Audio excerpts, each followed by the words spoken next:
Angliyaning Newcastle shahri Xitoyning Uyg'urlarni dafsanda qilish sababidan Xitoyning Taiyun shahri bilan bo'lgan qarindosh shahar munosabatini bekor qilganligini e'lon qilgan. Angliya axborot tori BBC'ning xabar qilishicha, Newcastle shaharlik majlis ovoz berib, Sanshi o'lkasining markazi Taiyun bilan bo'lgan qarindosh shahar munosabatini uzishni qaror qilgan. Angliyaning Newcastle shahri 1985-yildan beri Taiyun shahri bilan qarindosh shaharlik munosabati o'rnatib, ba'zi o'rtaq faoliyatlarni o'tkazib kelgan.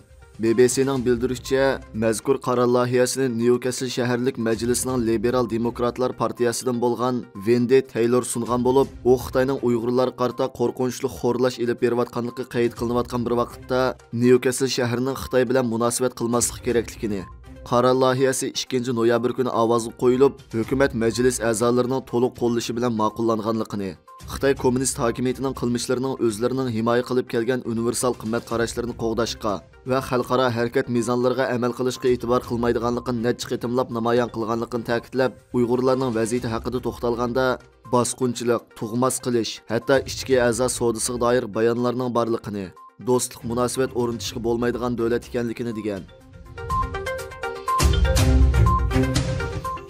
Xitoyning Kunzi instituti har qaysi davlatlarda taqalgandan keyin biroz to'nilgan Xitoy kasbiy texnik tarbiyalash markazi bir balvoq bir yo'lga munosabatli davlatlarga singib kirmoqda ekan. 2016-yili tunji bo'lib Tailandda Luban ish o'rni qurilgandan buyon hozirga qadar Misr, Efiopiya, Hindiston, Pokiston, Tailand, Portugaliya va O'rta Osiyo qatorliq 19 davlat 25 Luban ish o'rni qurilgan ekan. Tianjin shaharlik hukumat tarafidan yo'l qo'yilgan Luban ish o'rni Xitoy tarixidagi doniq hunarvan Lubanning ismi bilan atalgan bo'lib, bir balvoq bir yo'l munosabatli davlatlarning aholilarini kasbiy ma'rif bilan, ya'ni mekatrondan qo'llanishchan elektronlik texnikagacha, avtomatlashtirishdan mashina odamgacha, yerlik hukumat va xalqning ehtiyojiga asosan turlar bo'yicha tarbiyalash ilib bordi ekan.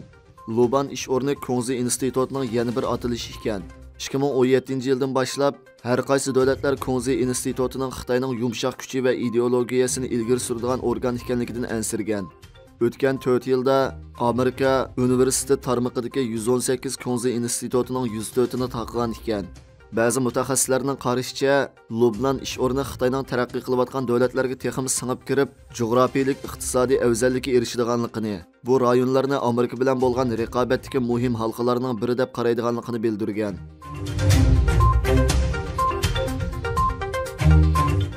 Germaniya bosh ministri Scholz Beijingda Uyg'urlar masalasini tilga olganda, Xitoy taraf ichki ishimizga aralashganlik deb raddiya qaytarmagan.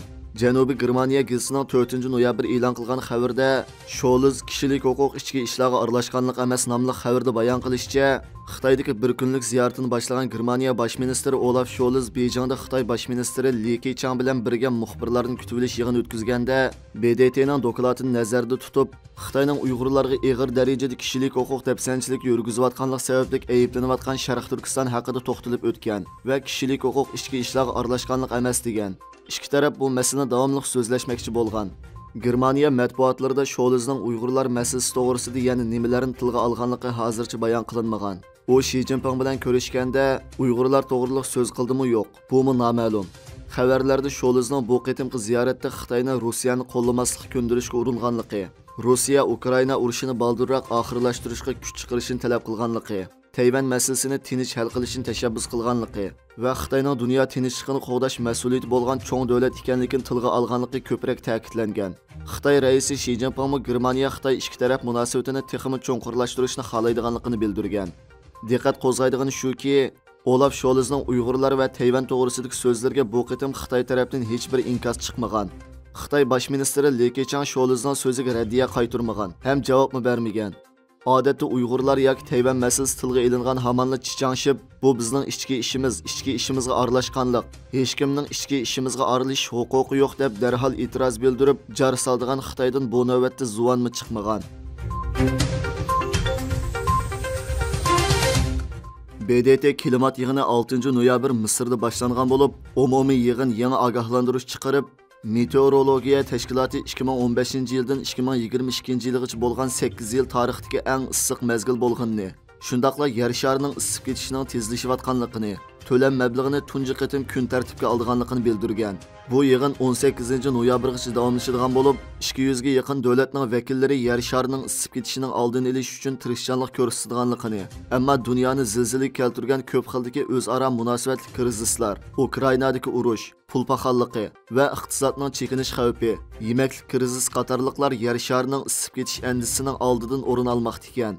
Prezident Joe Biden, Davlat ishlari kotibi Blinken, Davlat bexatarlik maslahatchisi Sullivan qatorliq 16 yuqori darajalik amaldordan tashkillangan vakillar o'mikini boshlab, klimat yig'inida dunyoga Trump davridagi klimatni rad qilish va harakat qilmaslikning o'tmishdagi ish ekanligini, Amerikaning klimat harakatiga bo'lgan ishonchisini asliga keltirganligini, Xitoyning klimat o'zgarishining ta'siriga uchragan taraqqiy qilayotgan davlatlardan foydalanishi qarshi turganligini bildirgan. Yomon niyat xatarlik insonlarning klimat sistemasiga aralashishining oldini olish uchun klimat o'zgarish ramka ahdnomasi 1994-yil 21-martda yo'lga qo'yilgan bo'lib, 198 davlat tarafidan tasdiqlangan. 2015-yil tuzilgan Parij kelishimi klimat o'zgarish ramka ahdnomasining texnik kengaytirilgan qismi ekan.